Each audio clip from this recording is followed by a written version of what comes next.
السلام علیکم دوستو، کیسے ہیں آپ سب؟ میں زبینہ فیاض ایک بار پھر آپ کے ساتھ میں شروع کر رہی ہوں جنونیت بائے ارید شاہ پارٹ 4۔ چاچا گاڑی روکے، پلیز جلدی گاڑی روکے، آگے بلی ہے، گاڑی روکے نا پلیز۔ وہ اتنی زیادہ ایکسائٹڈ ہو گئی تھی کہ ایک ہی لائن میں کتنی دفعہ ان کو گاڑی روکنے کا بول چکی تھی۔ وہ خود بھی حیرانی سے گاڑی روک چکے تھے۔ آخر ردم کو ہوا کیا تھا وہ سمجھ نہ پائے۔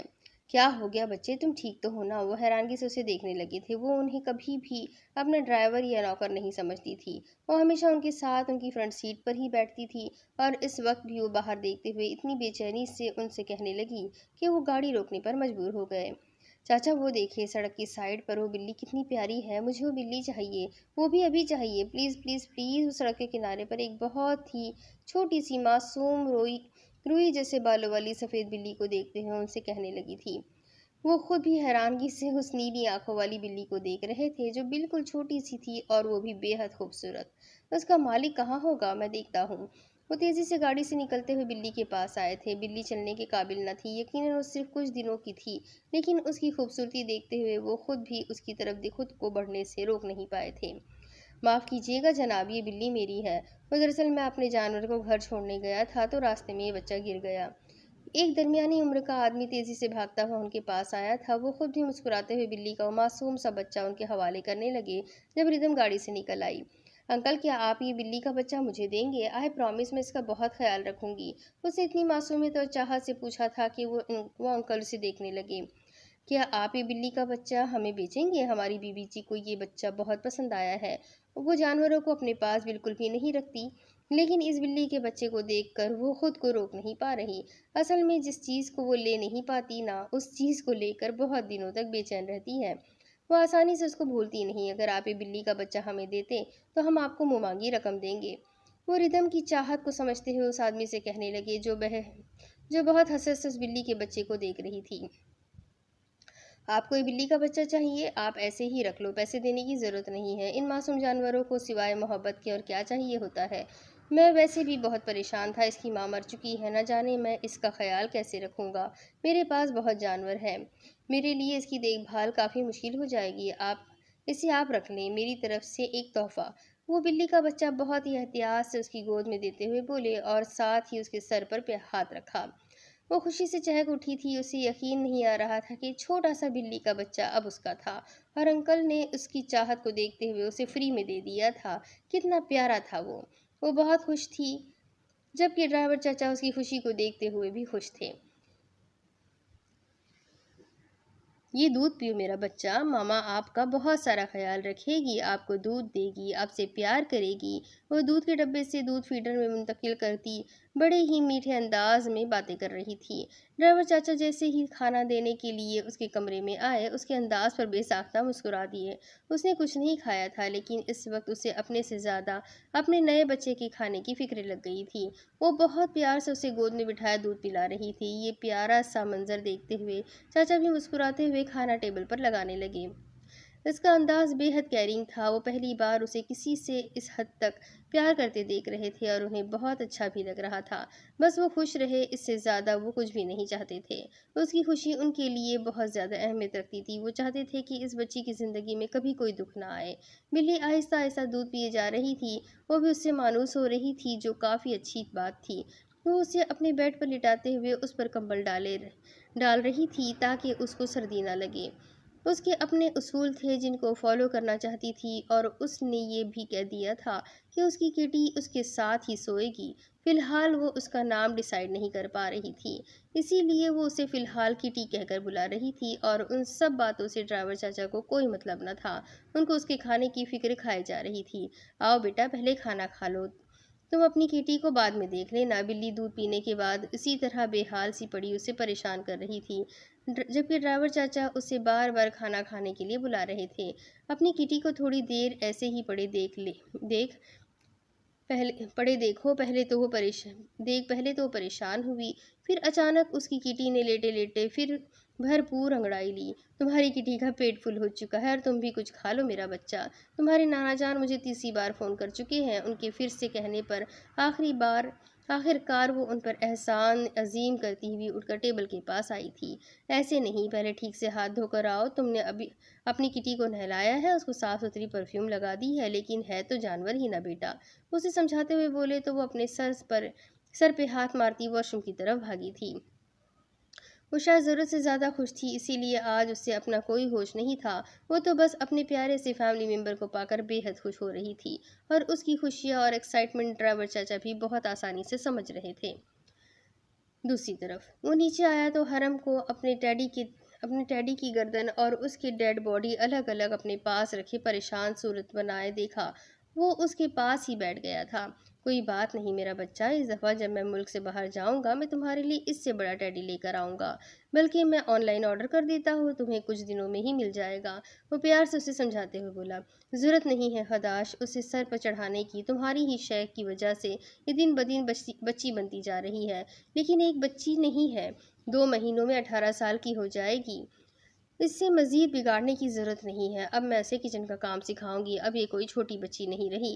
اماں جان وہیں بیٹھے اسے ڈانٹتے ہوئے کہنے لگی تو خداش نے ایک نظر اپنی ماں کو دیکھا، پھر اشارے سے سمجھانے والے انداز میں ان سے التجا کی تھی کہ فی الحال وہ حرم کو کچھ بھی نہ کہے، کیونکہ وہ کافی زیادہ سیڈ ہے، اور وہ آج سے سیڈ نہیں تھی، بلکہ کل صبح کالج جاتے ہوئے بھی وہ بہت بہت اداس صورت بنائے ہوئے تھی۔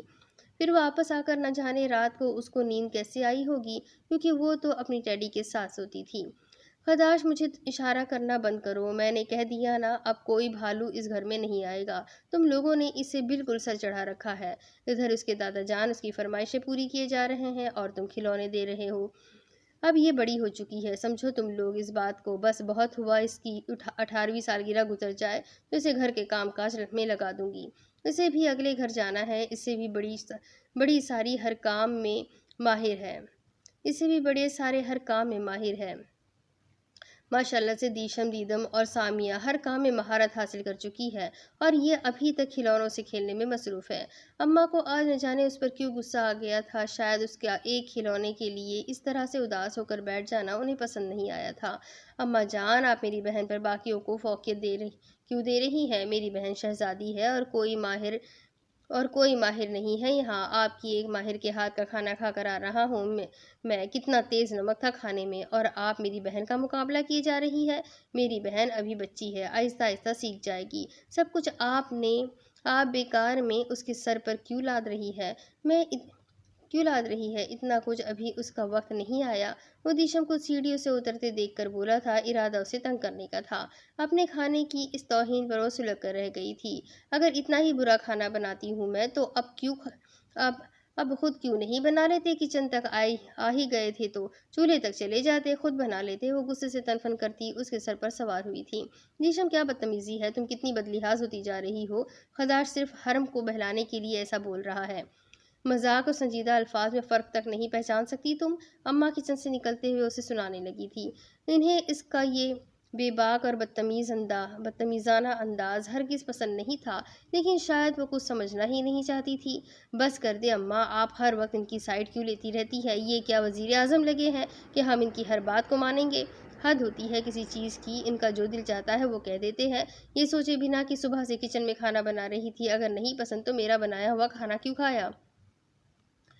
انکار کر دیتے یا کہہ دیتے کہ میں کسی اور سے بنوا کر کھاؤں گا۔ وہ ابھی تک اپنا غصہ ٹھنڈا نہیں کر پا رہی تھی، جبکہ خداش بہت مزے سے اس کی باتیں سن رہا تھا۔ جب دادا جان یہ شور سن کر باہر آ گئے تھے، دیشم تو آج مقابلے پر ہی اتر آئی تھی، جبکہ خداش فی الحال بالکل نارمل انداز میں اپنے سامنے رکھی چائے کے کپ کے ساتھ انصاف کر رہا تھا، جیسے اسے ان سب چیزوں سے کوئی فرق نہیں پڑتا۔ بے شک اس کی بدتمیزی سے یا پھر گستاخ لہجے سے فرق نہیں پڑتا تھا، لیکن دادا جان کو فرق پڑتا تھا، جن کا پوتا اس بدتمیز لڑکی کا نام اپنی شادی کے لیے ان کے سامنے لے چکا تھا۔ وہ اپنی آنے والی نسل کو ایک ایسی بدلحاظ بدتمیز لڑکی کے نام پر نہیں چھوڑ سکتے تھے، جو اپنی ضد میں اتنی بدتمیز ہو جائے کہ کسی کا لحاظ تک نہ کرے، سوائے دادا جان یا پھر بابا جان کے۔ وہ اپنی بات کرتے کسی کے سامنے ہچکچاتی نہیں تھی، لیکن دادا جان کو یہ باتیں ہرگز پسند نہ تھیں۔ یہ لڑکی ان کے اکلوتے پوتے کی ہونے والی بیوی تھی، اس کے ساتھ اس نے ساری زندگی گزارنی تھی، اور اس کا یہ گستاخانہ لہجہ وہ برداشت نہیں کر سکتے تھے۔ خبردار، جو ایک لفظ بھی اور کہا تم نے لڑکی، اگر تمہیں اس بات سے فرق نہیں پڑتا کہ وہ تمہارا رشتے میں کزن ہے تو کم از کم اس کی عمر کا ہی لحاظ کر لو۔ بڑا ہے تم سے، یہ کون سے لہجے میں تم اس سے بات کر رہی ہو؟ دادا جان، وہ تو میں بس دادا جان کے غصے کو دیکھتے ہوئے وہ اپنی غلطی اچھے طریقے سے سمجھ گئی تھی۔ وہ کچھ زیادہ ہی بدتمیزی کا مظاہرہ کر رہی تھی، اس بات کا احساس اسے بھی ہو چکا تھا۔ خاموش، اب ایک لفظ اور نہیں، معافی مانگو خداش سے، اچانک دادا جان نے اس سے کہا تو وہ حیرانگی سے انہیں دیکھنے لگی۔ کیا وہ سچ میں اس شخص سے معافی مانگنے کے لیے کہہ رہے تھے جس کو منہ لگانا تک وہ پسند نہیں کرتی تھی؟ دادا جان، مجھے اس کی بات بری نہیں لگی، میں صرف اسے تنگ کرنے کے لیے بول رہا تھا۔ خداش کو بیچ میں بولنا پڑا۔ اچھا، تو اس کی یہ بدتمیزی ایک مذاق کی صورت میں ہے؟ تو پھر تو ہرگز ہی ناقابل معافی ہے۔ ابھی کے ابھی معافی مانگو اس سے۔ تمہاری ہمت کیسے ہوئی اس سے اس طرح سے بات کرنے کی؟ ہم تمہاری ہر ضد پوری کرتے ہیں، تمہاری ہر بات مانتے ہیں، اس لیے نہیں کہ تم اس گھر کے اندر سے بدتمیزی کرو۔ 4 جماعتیں پڑھ کر تم ہم سے بڑی نہیں ہوئی کہ تم عقل و شعور بھول جاؤ۔ ابھی کے ابھی خداش سے معافی مانگو، ورنہ کل سے یونیورسٹی جانے کی ضرورت نہیں ہے۔ ہمیں ایسی پڑھائی نہیں چاہیے جو ادب و احترام بھلا دے۔ دادا جان کا بس نہیں چل رہا تھا کہ وہ اس کی پڑھائی پر ہی پابندی لگا دے۔ ان کی باتیں سنتے ہوئے دیشم کی آنکھوں میں موٹے موٹے آنسو آ گئے تھے، جسے دیکھ کر خداش تڑپ اٹھا تھا۔ کوئی بات نہیں دادا جان، آپ ذرا سی بات کو لے کر پریشان ہو رہے ہیں، ہم صرف ہنسی مذاق کر رہے تھے۔ ہم نے تمہیں کہا بیچ میں بولنے کے لیے؟ نہیں تو خاموش رہو، یہ ہمارا اور ہماری پوتی کا معاملہ ہے، اس میں تمہیں پڑھنے کی کوئی ضرورت نہیں ہے۔ وہ پہلی بار خداش کو ٹوک گئے تھے۔ آئی ایم سوری، وہ بھرے لہجے میں کہتی وہیں سے پلٹ گئی تھی، جبکہ اس کا روتے ہوئے بھاگ کر جانا خداش کو بہت برا لگا تھا۔ اس نے شکایتی نظروں سے ان کی طرف دیکھا تھا۔ ایک چھوٹا سا مذاق یہ روپ اختیار کر لے گا، اسے ہرگز اندازہ نہیں تھا۔ دوسری طرف آج سنڈے تھا اور کالج کوئی بھی نہیں گیا تھا، اور اس وقت اپنے فلیٹ میں موجود وہی گرل کے قریب کھڑا ہاتھوں میں حرم کی کی چین لیے ہوئے تھا، جبکہ سیام نے دوسرے ہاتھ میں اسے لا کر کافی کا مگ دیا تھا۔ تم اداس لگ رہے ہو، خیریت تو ہے نا؟ وہ اس کے کندھے پر ہاتھ رکھتے ہوئے اس سے پوچھنے لگا تھا کہ شام نے ایک نظر اسے دیکھا، پھر مسکرا دیا۔ اب اس کافی کے مگ پر میں تمہیں ناچ ناچ کر مجرا تو دکھا نہیں سکتا کہ تم نے مجھے کافی پلائی ہے، وہ بالکل سنجیدہ انداز میں بولا تو سیام سے گھور کر رہ گیا۔ وہ اپنی کافی کی بات ہرگز نہیں کر رہا تھا، یہ بات تو وہ بھی جانتا تھا۔ کسی بات کا سنجیدگی سے جواب بھی دے دیا کرو، اتنے پریشان کیوں کھڑے ہو؟ کیا ہوا؟ خیریت تو ہے؟ کسی بات کی پریشانی ہے تو مجھ سے شیئر کر سکتے ہو۔ وہ اب ذرا سنبھل کر اپنی بات کلیئر کرتے ہوئے بولا، یار آج کل میری پریشانی صرف تیری ہونے والی بھابھی ہے۔ آج اسے دیکھا نہیں نا تو دل بے چین ہو رہا ہے، مجھے اسے دیکھنا ہے، اس سے ملنا ہے، میں کیا کروں یار، میں نہیں رہ سکتا اس کے بنا، مجھے اس سے ملنا ہے ہشام اسے دیکھتے ہوئے کہنے لگا، جبکہ سیام سمجھ گیا تھا کہ اب وہ آگے کون سی بات کرنے والا ہے۔ تو اس سے ملنے کہیں نہیں جائے گا، سمجھا میری بات کو؟ خبردار، جو تو آج فلیٹ سے باہر نکلا، بس بہت ہو گیا، اس کو تنگ کرنے کی ضرورت نہیں ہے۔ اگر تو اسے لے کر سیریس ہے تو اس کے گھر رشتہ لے کر جا۔ وہ سنجیدہ تھا۔ سیام یار،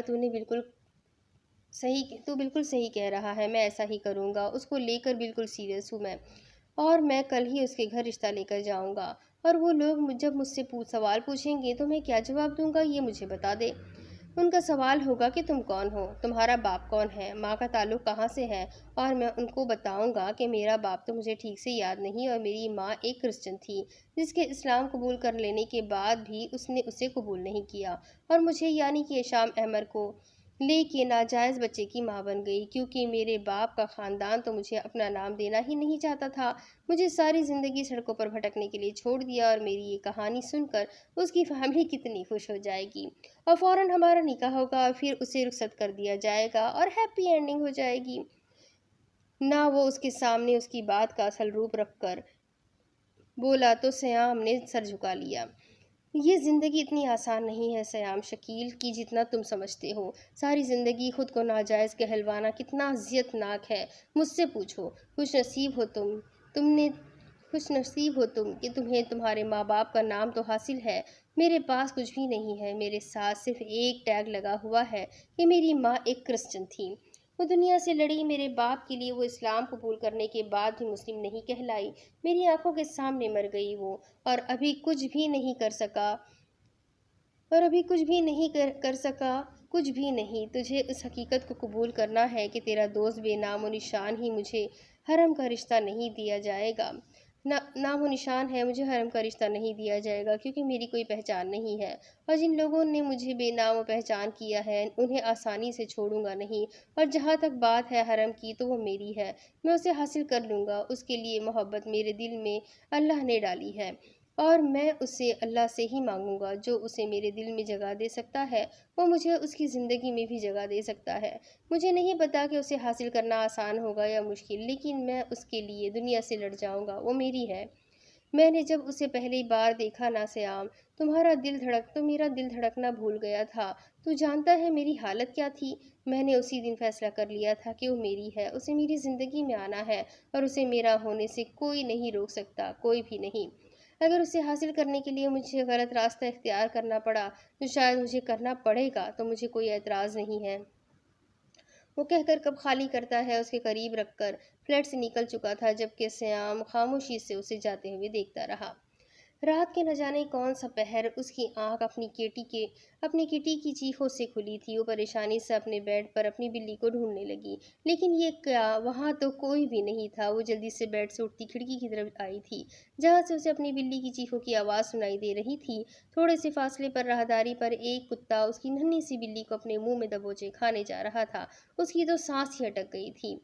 وہ یہ بھول چکی تھی کہ یہ جانور کتنا خطرناک ہو سکتا ہے۔ اسے تو بس یہ پتا تھا کہ اس کی بلی اس کے منہ میں تھی، جسے کبھی بھی وہ کھا سکتا تھا۔ اب وہ جلدی سے کھڑکی سے باہر نکلی تھی۔ یقیناً اس کی کٹی بھی اسی کھڑکی سے باہر نکلی ہوگی، کیونکہ یہ کھڑکی زیادہ اونچی نہیں تھی، اور ڈرائیور چچا نے اسے بتایا تھا کہ یہ بلی کم از کم 15 دنوں کی ہے اور کافی ایکٹیو ہے، لیکن اپنی ماں سے بچھڑ جانے کی وجہ سے بہت لیزی ہو چکی ہے۔ لیکن آہستہ آہستہ جب وہ ایکٹیو ہونا شروع کرے گی، وہ ہر جگہ آسانی سے آیا جایا کرے گی۔ لیکن اسے ہرگز اندازہ نہ تھا کہ وہ پہلی رات میں ہی ایکٹیو ہو کر کھڑکی سے باہر نکل جائے گی۔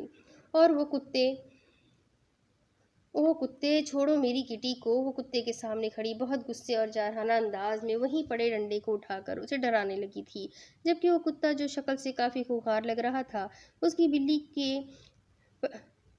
کے پٹے کو اپنے دانتوں میں جکڑے اسی کو گھور رہا تھا۔ اس کو نیچے رکھو ورنہ میں مار دوں گی تمہیں، مجھے دو میری کٹی کو، ورنہ تمہارے لیے اچھا نہیں ہوگا۔ وہ خود بھی ڈرتے ہوئے اسے دھمکی دیتے ہوئے بولی، لیکن شاید وہ اس کی کسی بات کو سمجھ ہی نہیں رہا تھا، تبھی تو صرف اسے گھورے ہی جا رہا تھا۔